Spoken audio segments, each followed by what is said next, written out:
Now, once he got on, did he ever reach back to you? Yeah, Jay had me come and do Summer Jam with him one year. I think that was the time when he had that. Me and Pac went in the studio and did a song together. And then them little dudes. Outlaws. Yeah. Outlaws. They came, like, as soon as we got there, they came up to Pac talking about, yo, Lauryn Hill dissed you, Mobb Deep dissed you. It's true. Tupac, he really had an issue with Jay-Z. He really didn't like him then. Not at all. I think that if Pac was alive, it would have been a whole different story. And as much money as Jay-Z has, he still hasn't accomplished what Tupac accomplished before he was at 25 years old. Big Daddy Kane just dropped a bomb about Jay-Z and Tupac. And trust, nobody saw this coming. Turns out, the story we all thought we knew, yeah, it's missing some major chapters. We all know Kane was the one who helped launch Jay-Z's career. That's not some rumor, that's facts. Oh, hold up. Tupac is a lyricist. See what I'm saying? It's just that he's not one of those lyrical MCs that spit stuff, but his stuff is, he spit deep lyrics that touch your soul. Back in the day, Jay was just a hungry MC running with Kane's crew, hopping on stage to spit freestyles while Kane changed outfits mid-set. Jay-Z, I heard that no one really wanted to sign him when you were shopping him around the record labels. Is that true? Yeah. This was, I want to say, I don't know, 90, 91 maybe.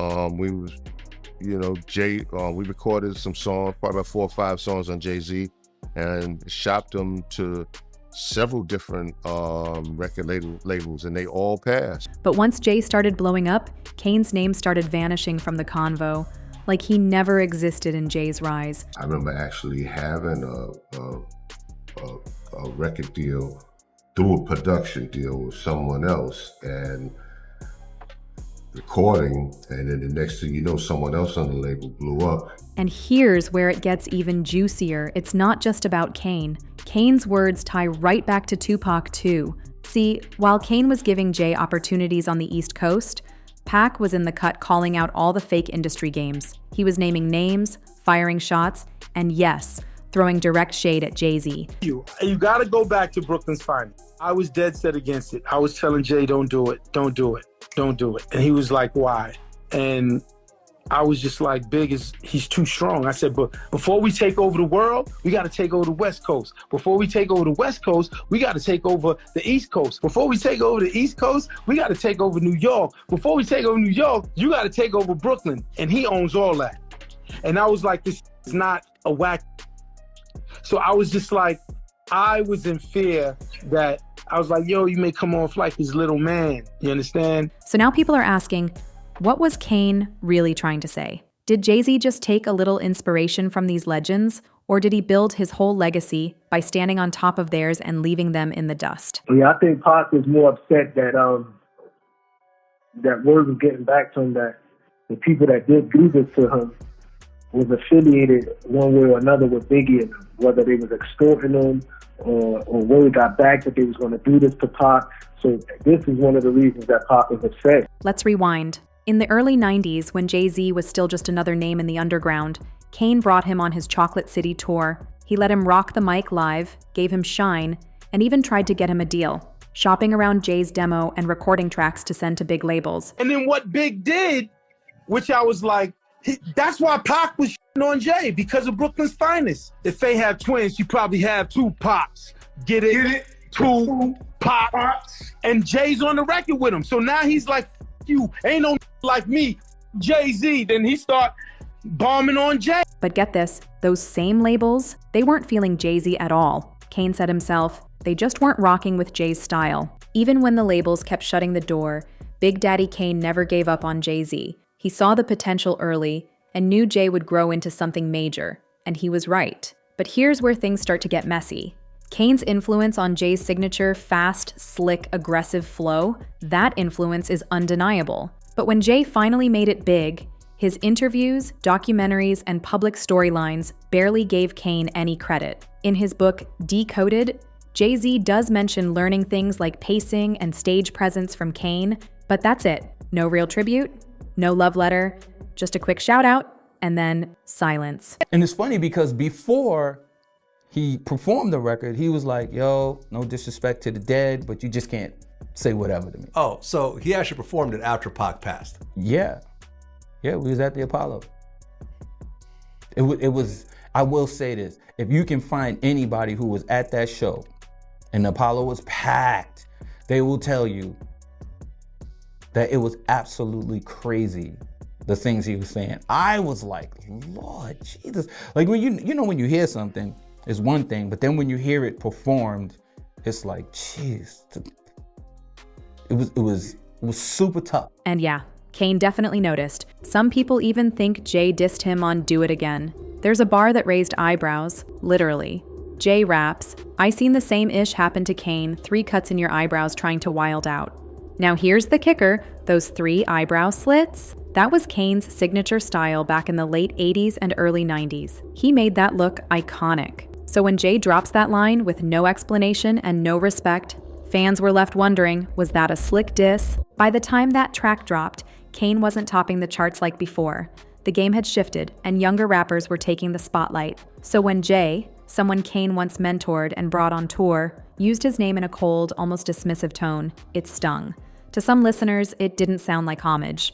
It sounded like mockery. Angie Martinez even chimed in on her radio show, saying that Jay's eyebrow line was a diss, and that only added more fuel to the fire. The rumor mill exploded. Big Daddy Kane later played it cool in public, brushing it off. But behind the scenes, people weren't so sure it was all love. Jay-Z himself admitted he used to study Kane's every move backstage. He watched, he learned, but then flipped the script. As Jay molded himself into that slick gangster hustler persona, Kane quietly faded to the side, giving Jay room to find his own lane. The story is that Jay was gonna try to perform in Vegas, but Pac was in Vegas, and him and his dudes now. And they wasn't gonna let Jay-Z come out the hotel. They found out where Jay was at. And Jay wasn't gonna come out the hotel. He was gonna miss that performance or whatever like that. Do that concert, and Jay was scared of the motherfucker. Jay wasn't coming out that hotel until he got clearance. But now, years later, Kane's starting to wonder, did Jay intentionally push him out the frame? And Kane wasn't the only one feeling that shift. Right when Kane was stepping back, Tupac was stepping into the spotlight. And he wasn't afraid to call out the shady industry moves Kane now seems to be hinting at. Pac saw the game changing. The focus was shifting from real, meaningful artistry to image, flash, and power. Suddenly, it wasn't about bars. It was about branding. And guess whose name started showing up in those conversations? Jay-Z. Word on the street was that Jay felt threatened by Pac's presence. Not because of rap skills, Jay had the wordplay, no doubt, but Pac had that it factor, the energy, the raw power that couldn't be copied. Jay could rhyme slick, but Pac had that fire you can't teach. And soon enough, things popped off for real. The tension between Jay and Pac got real just before Pac's death. It started heating up when Jay linked with Biggie and threw shade at the West Coast. Bro, you filled them shoes though. You came in and you know what I'm saying? So we definitely give thanks for you. You know what I'm saying? Because you definitely, came in and I just know how much Big like really looked up to Jay. You know what I'm saying? They looked up to each other. And yeah, that is crazy to have to step into the shoes of like 2 people. Because that's all it was those 2 people. And they had like the game, they had things on lock. Hov was coming, you know what I'm saying? Yeah. But like, it was like these 2 cats was just so big, you know what I'm saying? And then so it's like to have all of that, like, come on you and have that responsibility to keep this shit fly and keep the art of it going. Yeah. You know what I'm saying? Because I think Hov really kept Hov kept the art of it going and was able to take where they was at and take it, take it even higher. Yeah. Jay and Big, both straight out of Bed-Stuy, started vibing heavy in the early 90s. Then in 96, they dropped Brooklyn's Finest, a banger off Jay's Reasonable Doubt. But that track, it lit the fuse. Irv Gotti, who was tight with Jay-Z during that era, later admitted he warned Jay not to put Biggie on that track. The East Coast versus West Coast beef was already spiraling out of control, and Irv could see the danger coming.